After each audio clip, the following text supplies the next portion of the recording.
Менә инде яран гөлләр, монсы тоже менә сиреневый булар инде бик иртә аталар, конечно. Март айыннан мин аларга марганцовкалар, аннарсын дару да сибәм шунда. Бүлмә гөлләре генә түгел, бакча гөлләре дә чәчәк аткан инде. Фәния Пашарифуллина күзәтүенчә, быел 2 атнага иртәрәк чыкканнар. Без әле исебез китеп, без әйтәбез, нишләп иртә ата икән бу чәчәкләр дип. Потому что җылы булды, хәзер аның җылысы бетте инде. Җылысы менә хәзер бик аталмыйлар, салкын киткәч. Апреле салкын, шуңа тәрәзә төбендәге помидорлар үсеп китә алмады ди танылган бакчачы Фарсил Зияддинов. Ул 55 ел буе һава торышын язып бара. Аның көндәлегендә моңа охшаш ел юк. Иртә язның апреле салкын булу иртәрәк чәчәргә әзерләнгән бакчачыларның өметен акламады ди ул.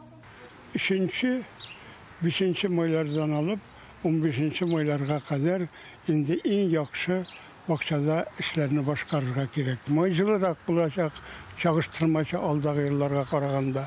Димәк, бу үзеннән-үзе инде моңа игътибар итәргә кирәк икәнен раслый. Бакчачының фаразы метеорологларныкы белән туры килә. Чыннан да май гадәттәгедән җылы булыр дип көтәләр. Тик һава температурасы узган елдагыдан 2-3 градуска гына югары күтәреләчәк. Вот простой пример вам приведу. Гади генә мисал китерәм, әйтик, февральдә чып-чын рекорд күзәттек. Һава температурасы 12 градус салкын буласы урында 3 кенә градус булды. Аерма 9 градус, ә майда андый аерма булмаячак.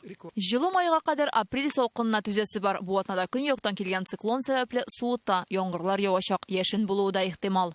Прогнозируется облачная погода с осадками. Пәнҗешәмбе булытлы һава торышы фаразлыйбыз, карлы яңгыр явачак, төнлә буранда чыгарга мөмкин, юлларда бозлавык.